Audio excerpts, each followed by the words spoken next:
Well, recently we've heard Democrats making the claim that violent crime rates are down from when Trump was in office. Watch this. Trying to make people think that crime is up when crime is down under Joe Biden and crime was up under Donald Trump. Now, I don't know how often that gets reported on this network. So if you're watching this at home, do yourself a favor and look up the data. Well, we invite that. Great. So if you look this up at home, you will know that crime went down under Biden and crime went up under Trump. Categories. And I think the violent crime, for sure. He froze in the face of the COVID crisis. He drove our economy into the ground.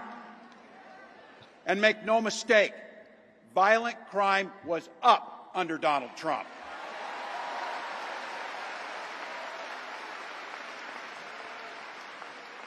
That's not even counting the crimes he committed. All right. Well, even mainstream liberal news has picked up on the fact that it seems unbelievable.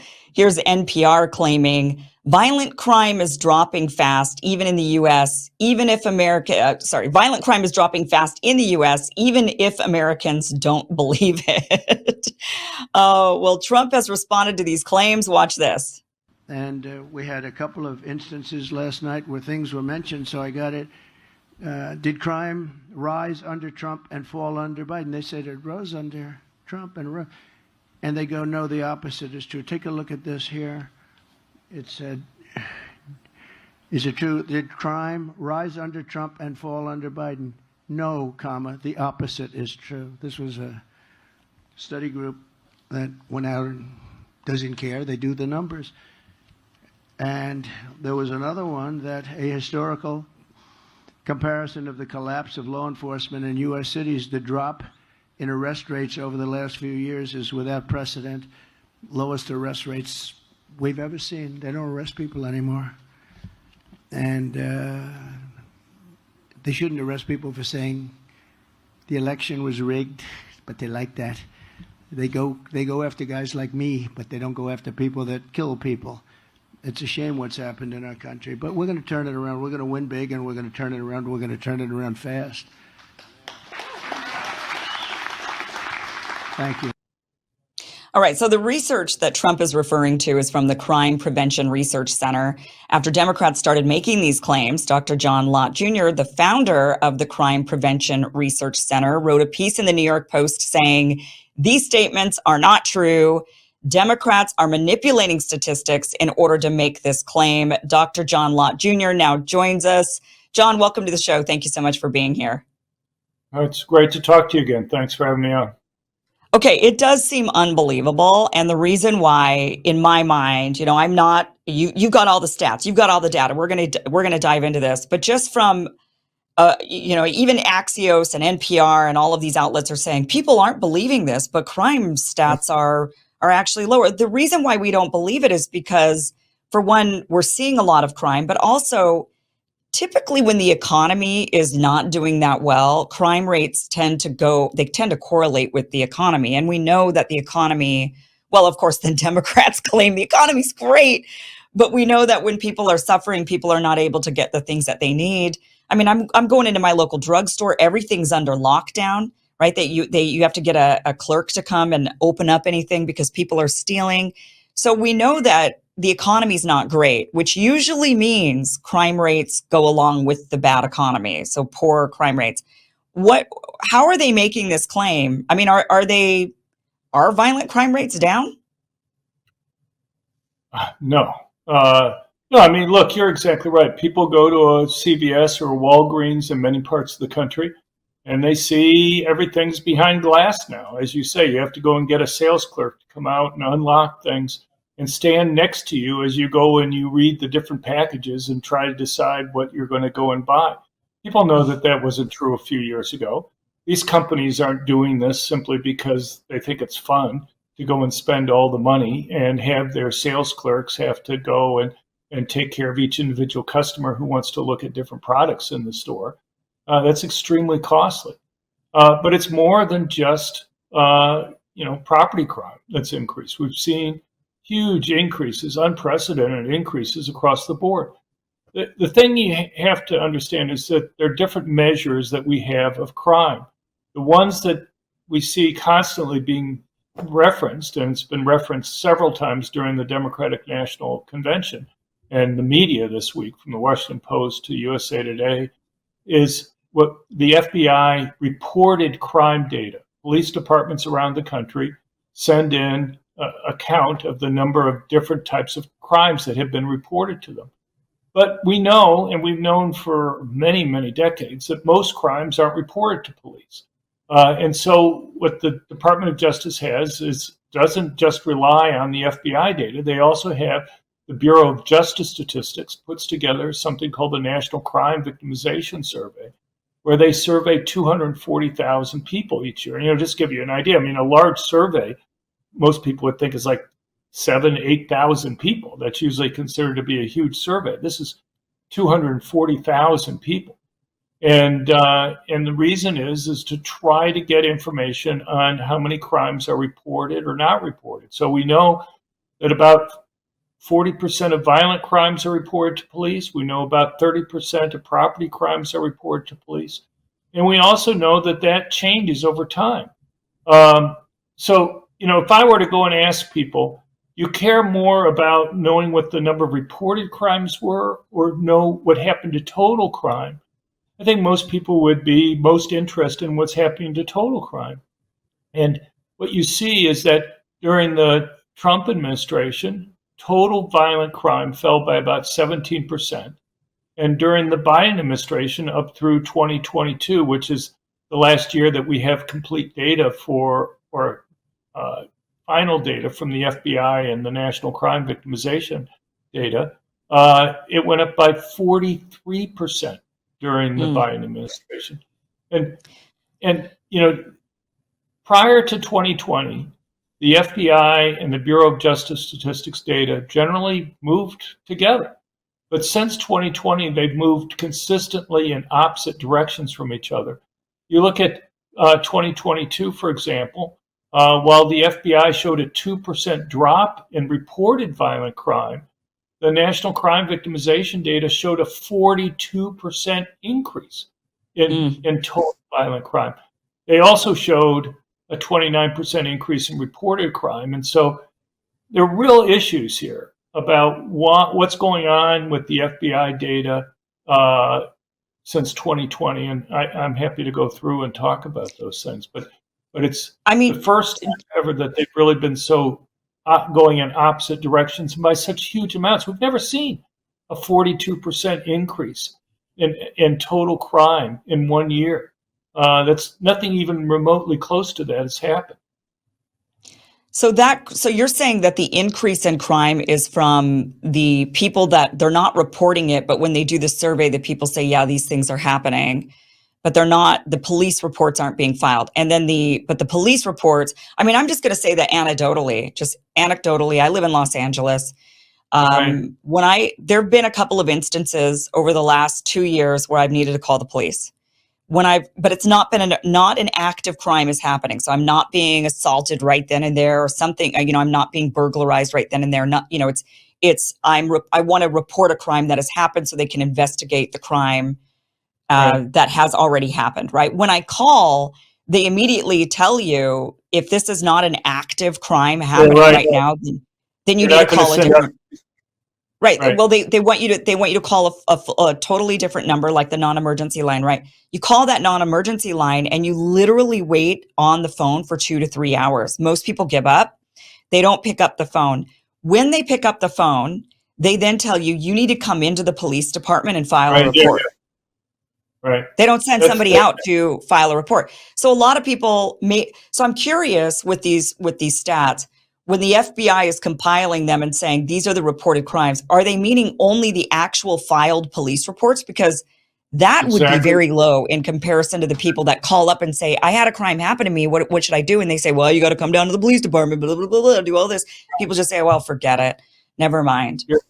You're exactly right. And that's something that we've seen across the country. And it was one of the points I was going to get into. So as I said, the FBI reported crime data shows us a drop, but the National Crime Victimization data shows an increase in both total and reported crimes. So the real puzzle is, why are reported crime numbers going in opposite directions? And I think a lot of it has to do with exactly the type of story that you're bringing up. A few years ago, they would have sent out a police car. Now they don't. They tell you have to come in. And what I don't think some people understand is that simply calling up 911 doesn't count as a reported crime. They actually have to have somebody fill out a police report exactly the way you were just describing. And so, you call up 911, no police report gets filled out, so it doesn't get into the FBI data. But when they do the National Crime Victimization Survey and they ask if you've been a victim of crime, and then they go through like 40 different questions about where the crime occurred, what it involved, what the outcome was, how you responded, a whole set of questions there. Then they ask you, did you report the crime? And people say, well, I called up 911. I told them that was there. And so I think a lot of people are counting that as reported, even though the FBI data doesn't count that. So you have not only total crime numbers going in opposite directions from the reported, but you also have even the different measures of reported crime. Now, you mentioned Los Angeles. One of the things that's happened in 2020, 97% of police departments reported their crime data to the FBI.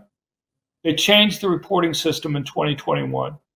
In 2022, the last year that we have it really broken down from, Los Angeles and New York were among the places that didn't report crime data to the FBI.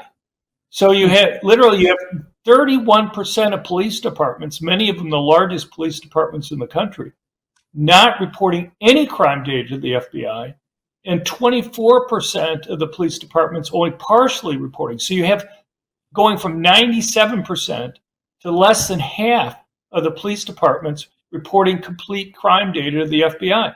Now, they don't put in zeros for those numbers, but what they do is they guess, they estimate them. And I personally think they're doing a pretty crummy job of even estimating. So there's like, your story you gave is excellent because it just says, look, you make it more costly for people to report the crime. Some people aren't going to report it. And on top of that, there's something else that's occurring, and that is people don't think anything's going to happen. They don't think the crimes are going to be solved. And you can see that with the arrest rates. Law enforcement has collapsed in the United States. Yeah. I don't think people understand how much it's collapsed. If the Democrats and the media want to use FBI numbers, so let's just use FBI crime data numbers, not even the National Crime Victimization data. If you look at the FBI data, in the 5 years before COVID for large cities, 44% of violent crimes result in an arrest. Reported violent crimes result in arrest. It started falling in 2020, and by 2022, it was down to 20%. 20% of reported violent crimes result in arrest. 7% of reported property crimes result in arrest. There's no other time in the 70 years that the FBI has data on this, there's no other time when it's even remotely similarly as low as it's gotten to. And so the problem is one of the things that determines whether or not people report crimes is whether or not they think anything's going to happen. You know, if you're told or believe there's going to be no arrest, that there's going to be no punishment that's going to be there, what's the point of going through the process of having a police report filled out there? And as you say, it's maybe even more difficult now to even have that done. And so those things. Well, just some more anecdotal stories, but I think it really is playing into why we, the people, have a perception that crime is up, because I think it is, versus what they're claiming, what Democrats are now saying with crime being down. For example, I went into my local CVS here, and a man walked in and he literally walked out with a bunch of stuff. And the woman, the cashier, she yelled out the door and she said, "Have you no shame? Here you are again, stealing again from us. Have you no shame?" And she opened up a binder and she just wrote down what he stole. Like there was a security guard there and she literally just wrote down the items that she could see that he had taken. And she said, we're now told to just write down, like keep a log of the theft. They're not, when they call the police say, what do you want us to do about it? Do you want to, we're not going to really, they're not going to actually go after the guy. They're not going to do anything about it. Same thing. I have family members who own businesses here. They've also been swindled. When they call the cops say, you know, what do you want us to really do about this? Like, they basically treat it, you know, they try to pretend like they don't even pretend that they're even that serious about it. They just say, okay, you know, what do you want us to do? Which is an odd thing for a cop to ask, what do you want us to do? But that is what they're asking when you're reporting a crime. You're like, well, do something about the crime, right? Go find the criminal. But they're not. And I'm wondering if that has to do with the Black Lives Matter movement. Well, I think it does. I mean, to me, the correlation was there. Living here in Los Angeles after the BLM protests and the riots, the cops seem to be afraid for their own safety, their own careers. They didn't want to get into an altercation, for there to be some sort of, especially over theft. They don't seem to want to turn that into a potential George Floyd situation. And so they're avoiding going after people when it could potentially escalate into violence.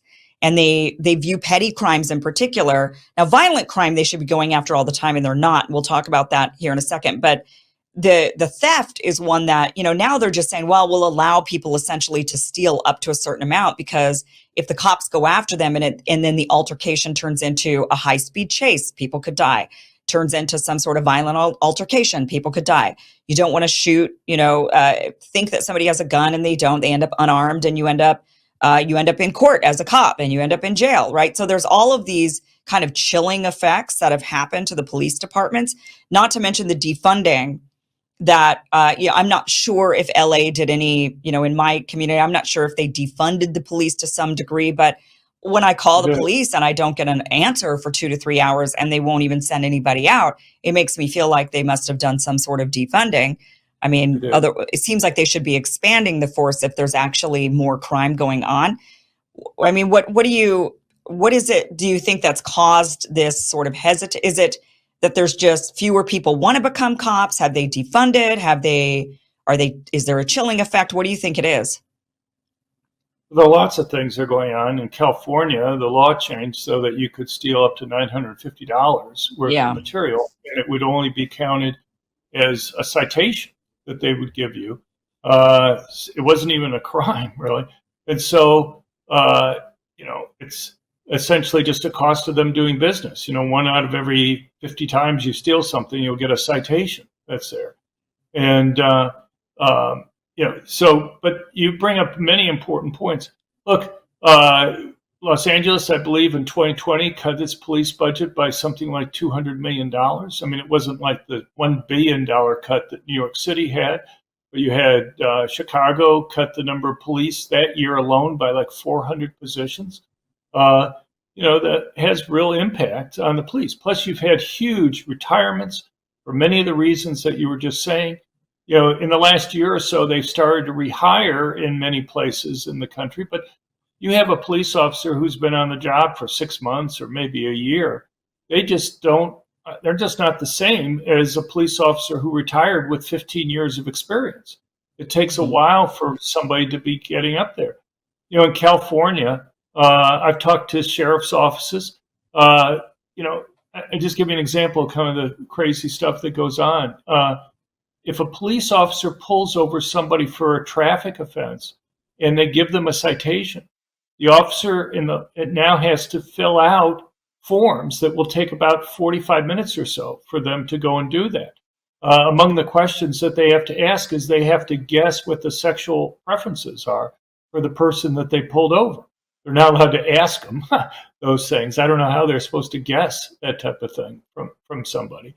But what happens is the number of traffic stops have gone down. They've gone down for 2 reasons. One is when you make people have to fill out the forms, that means that they're not stopping people, okay? And 2, a lot of officers just don't want to get stuck filling out the stupid forms. And so they're not going to go and give people citations that are there.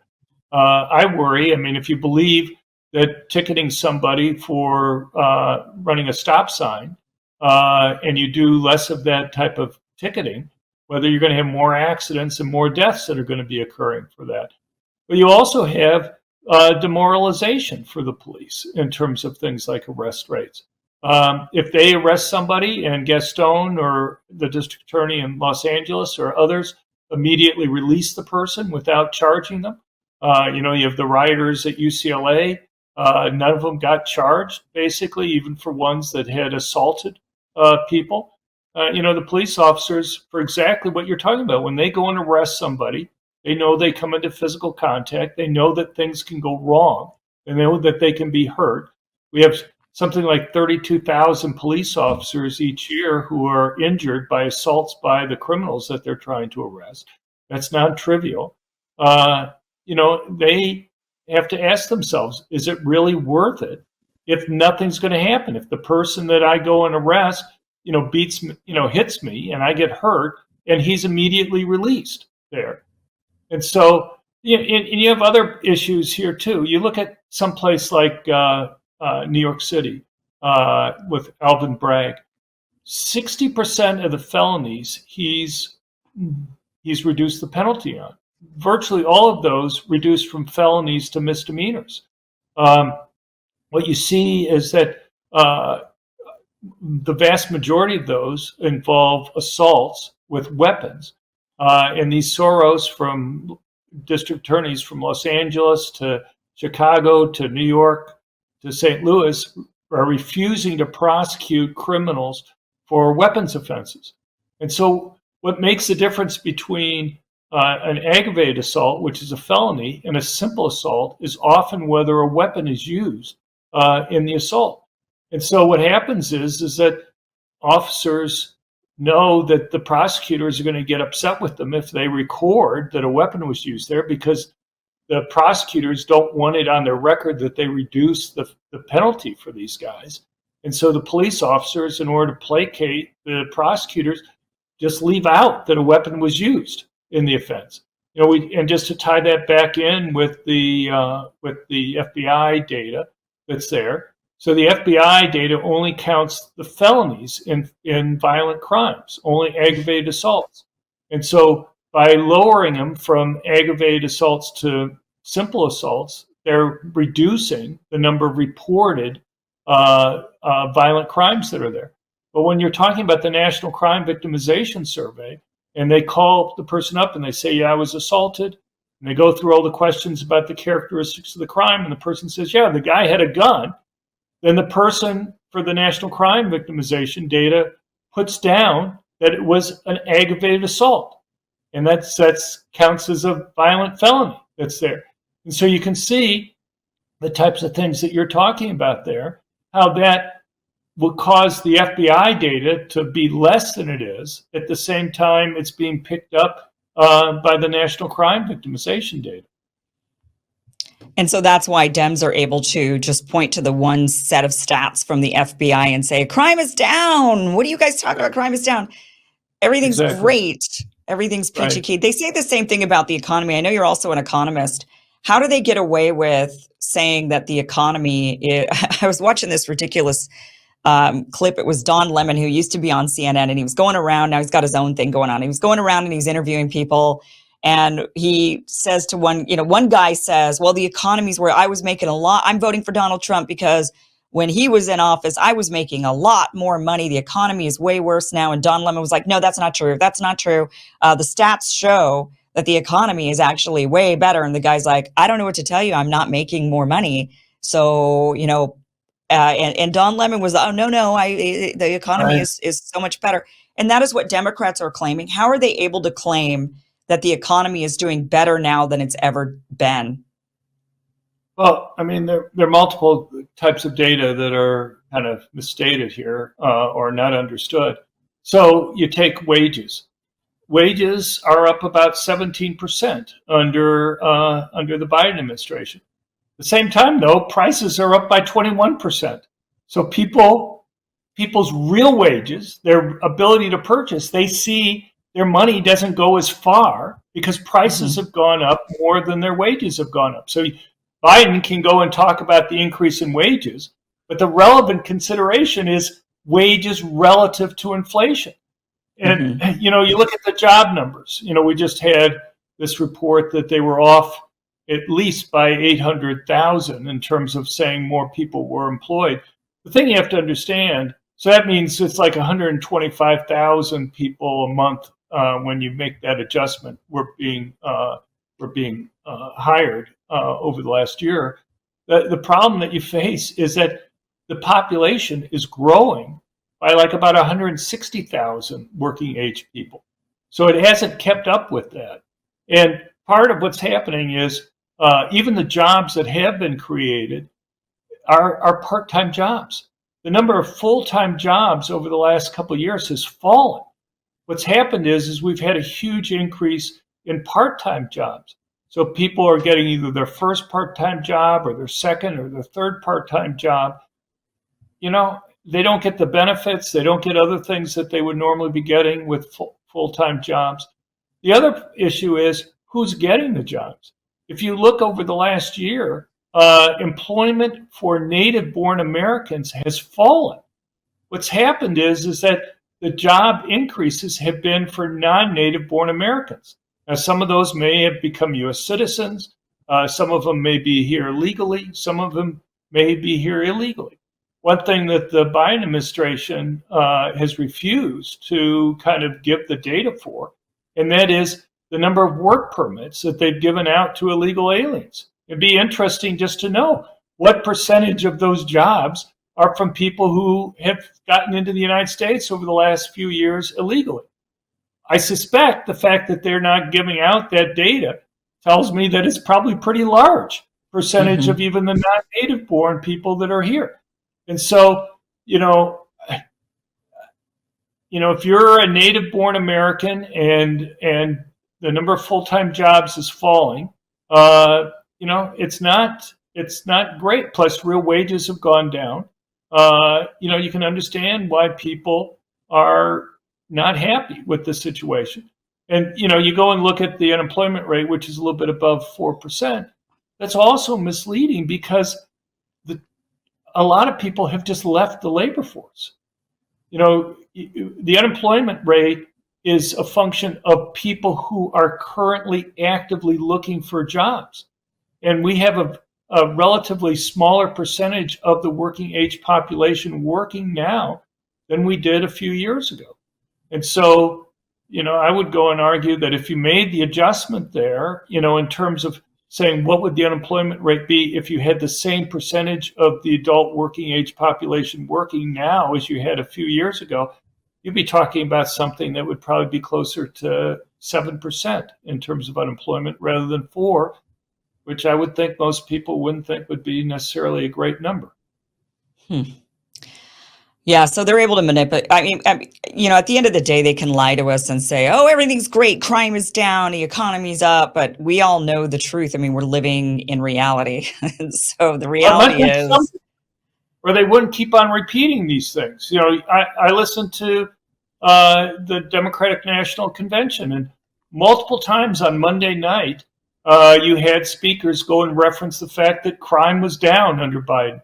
Last night on Buttigieg, when Pete Buttigieg gave his talk, not just in the quote that you had earlier from a couple weeks ago, but on the third night of the convention, he also claimed that crime had gone down during the Biden administration. You had Biden putting out a tweet this week saying that. So, it's just been, they must have some focus groups or something that says that if they just repeat this enough times, and I see it on social media, people say, when Trump goes out and makes the comment about violent crime being up, you see all sorts of posts there saying, well, the FBI data shows that it's down. And that's true. The FBI data shows it's down. But the two questions I have is, one, why would you want to look at reported crimes rather than total? But the other question you have to ask yourself is, if you want to keep the FBI data, you've had this huge 50% drop in reported arrests for reported violent crime. If I told you that within just a 3-year period of time, there was over a 50% drop in reported arrests for reported violent crime, what do you think would happen to the crime rate? Yeah. It's half as risky for criminals to go and commit a crime just in terms of arrest. We know that even conditional on arrest, the rate that people are charged and prosecuted and convicted is even a smaller percentage of arrests than it used to be. The risks of people getting punished for committing a crime has fallen dramatically. We've Yeah. never seen such low arrest rates, even just using the FBI data that's there.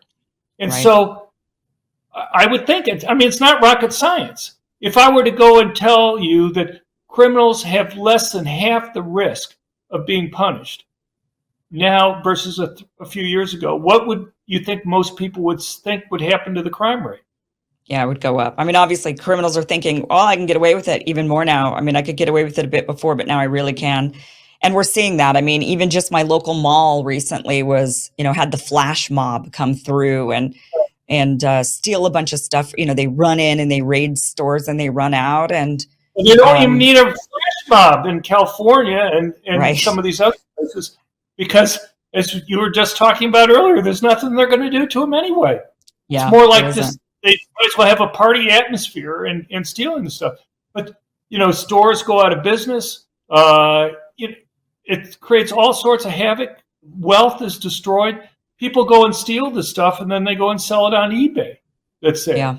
I mean, how long can you have companies go and operate like that?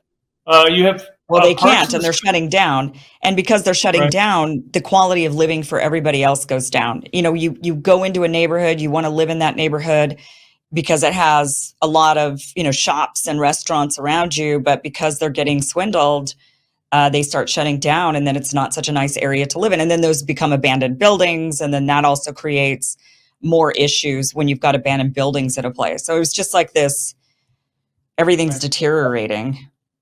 No, I think you're exactly right. And the thing is, just violent crime in general, okay, or property crime, where do most of it occur? Okay, people tend to commit crimes against people who are like themselves, both socioeconomically. So the vast majority of crime involves black victims, okay? And so you have black perpetrators. What do you think happens to the stores disproportionately in those areas? They Right. either go out of business or they have to charge much higher prices. Who do you think works in those stores? Who do you think shops in those stores? Who do you think owns homes in those areas? It's overwhelmingly similar people. And so, the bizarre thing that we face right now is, I mentioned earlier how these Soros prosecutors don't want to prosecute criminals for firearms offenses that they have. And the reason is because, they're worried about equity. They want to make sure that everybody's prosecuted at the rate of their share of the population that's there. And so you go and you help out some criminals. But who are you hurting? You're Yeah. hurting even more victims who are the same race and general income as those that you're trying to help. And there's a hell of a lot more victims that you have there. And not only the direct victims of crime, which is horrible by itself, but all these indirect effects in terms of losing jobs, in terms of lower quality of life, exactly as you were just saying, in terms of not being able to go and shop in places that are nearby, in terms of lower property value, in terms of those same people disproportionately owning the businesses in those areas, which are being closed down. And yet Yeah. somehow they don't have the sympathy for all those law-abiding people whose lives are being harmed in order to try to help out the much tinier portion of the very similar population who are committing the crimes. Well, hopefully, I mean, what is the fix for this? I mean, ultimately, how do we get out? I would think improving the economy would help lower the crime rates. I mean, that seems to be what's fixed it in the past. What do you think? I think it's not rocket science. You have to make it risky for criminals to go and commit crimes. We've had this 50% drop in arrest rates. Well, you change that, okay? You make it so that all these police aren't retiring. You reverse. I mean, it's going to take some time because, as I say, you lose somebody who has 15 years of experience. You go and hire and train a new guy, and he's on the job for 6 months or a year. He doesn't perfectly, by any means, replace the 15-year veteran that you've lost there. So it's going to take a lot more police. It's going to take prosecutors who are willing to prosecute these guys, and it's going to take judges who are willing to sentence them. You have to make it risky for criminals to commit crime. Here's an irony, though, to me. At least I will say the liberal or progressives who push this stuff are consistent. They don't want to make it risky for criminals to commit crime in terms of law enforcement. They also don't want to make it risky for criminals to commit crime in terms of victims being able to go and defend themselves. So the same people who want to take funds away from police, as Kamala Harris have been arguing many times in the past, are the same individuals who want to pass gun control laws that overwhelmingly disarm law-abiding citizens relative to criminals.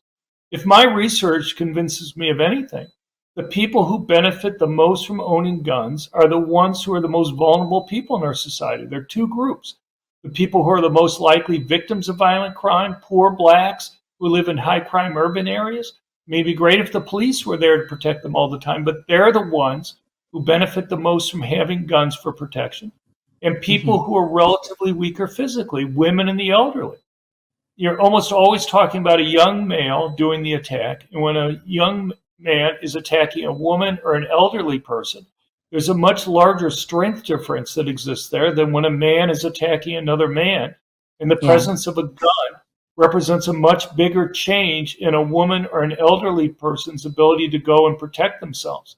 And so, but you have all these rules that make it costly for people to be able to go and, you're in Los Angeles. I mean, when you pay the fees and everything else, you're maybe talking about, $1,000 or something to go through the process to get a concealed handgun permit.